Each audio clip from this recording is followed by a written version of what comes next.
Stop translating in your head. Right now, while I say this sentence, if you are turning my words into your language first, you have already lost half a second, and that half second is the reason you sound slow when you speak. And today we are going to break that habit live with real examples, real science, and a method you can use in the next 5 minutes.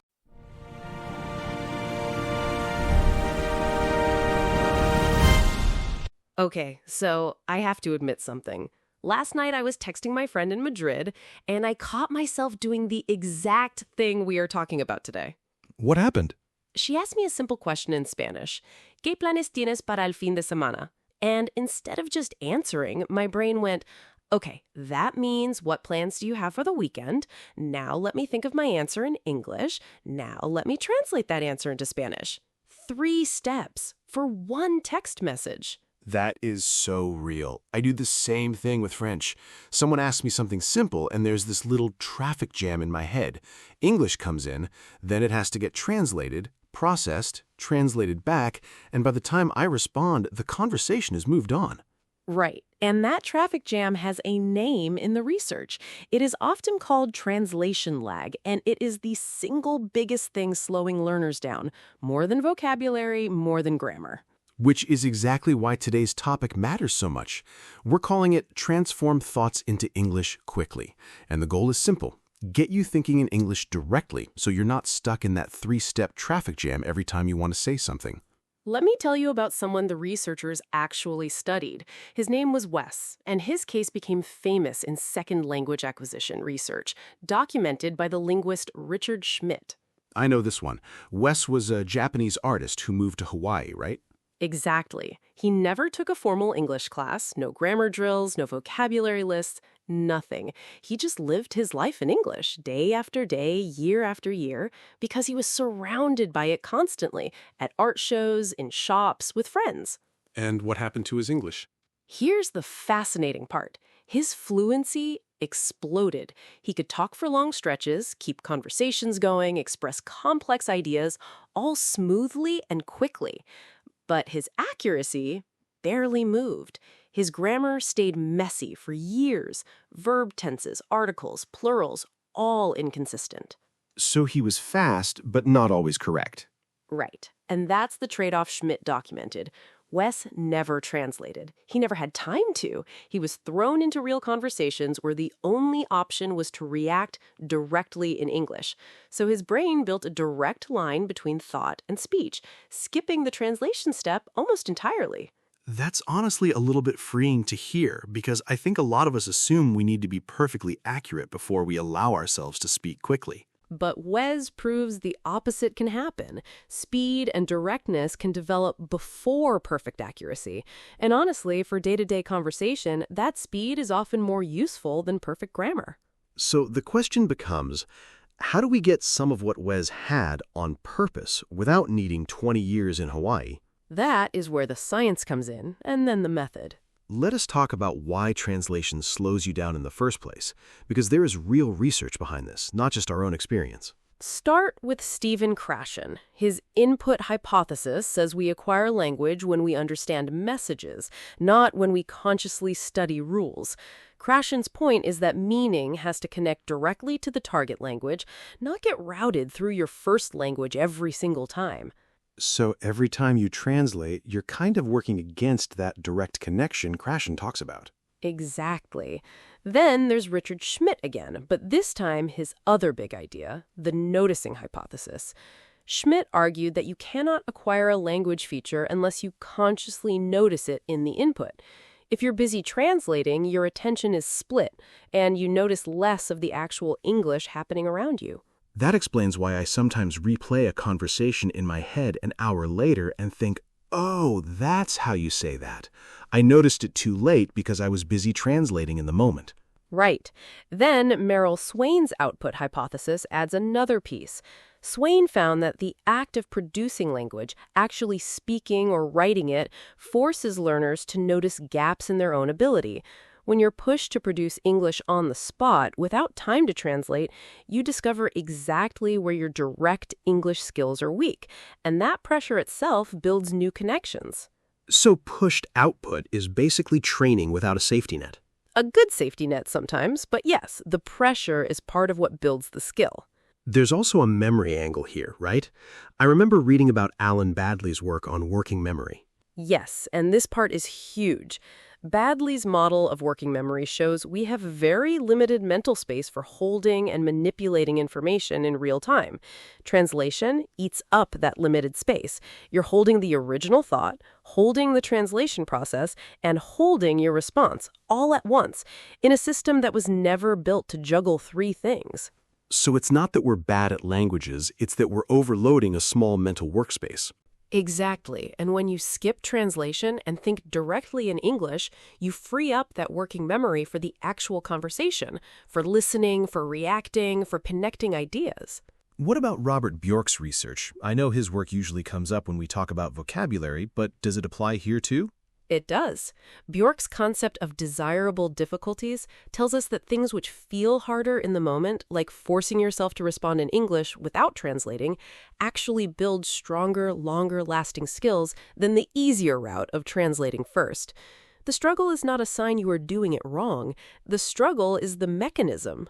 That reframes a lot for me, honestly, because I always assumed struggling meant I needed to slow down and translate more carefully. It's the opposite. The discomfort of skipping translation is exactly what builds the direct pathway. And then there is Michael Lewis and the lexical approach, which I think ties this whole thing together. Perfectly.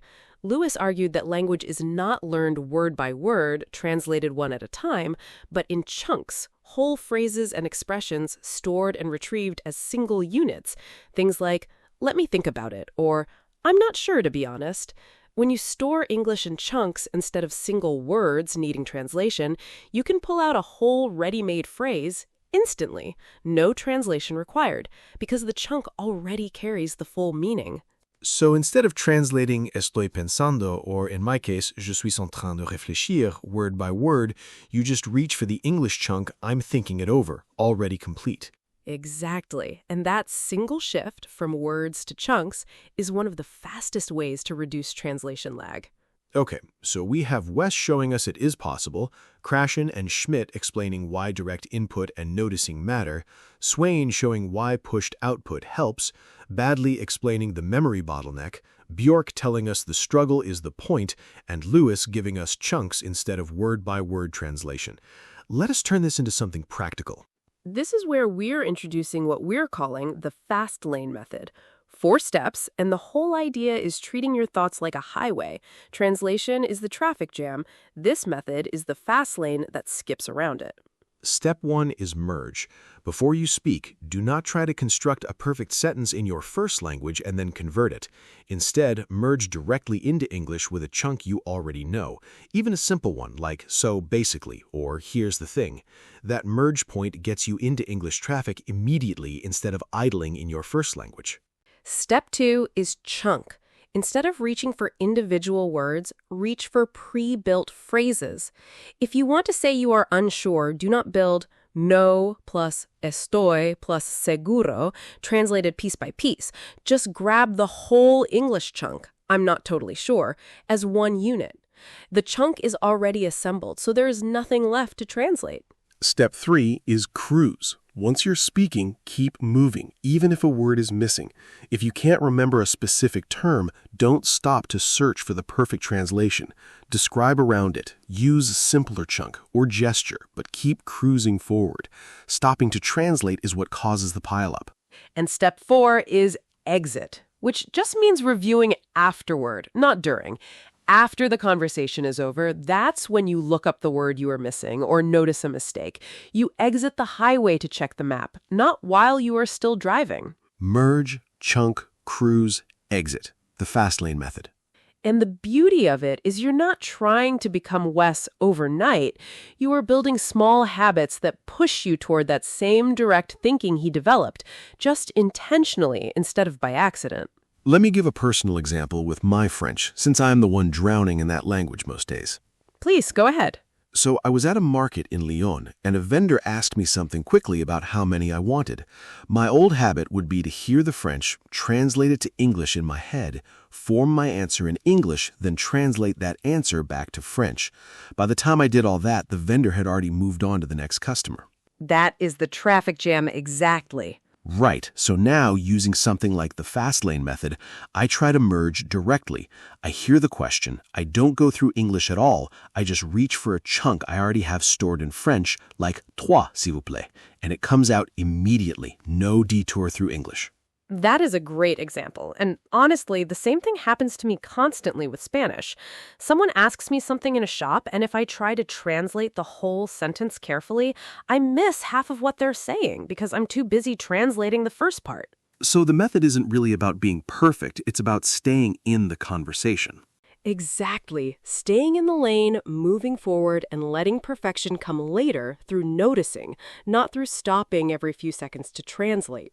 Let us bring this back to our listeners, because everything we just described about French and Spanish applies directly to you learning English.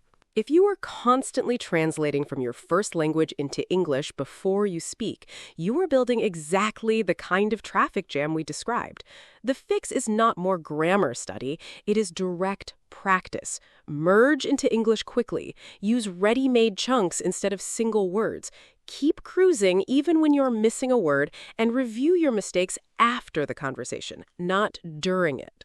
Think about Wes. He never studied grammar formally, but by being forced into direct English conversation constantly, his brain built that direct thought-to-speech connection.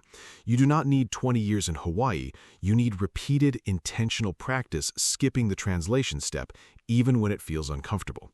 And remember what Bjork's research tells us, that discomfort is not a warning sign. It is the exact mechanism building your fluency. Before we close out, let us review a few key words and phrases from today's episode. First, translation lag.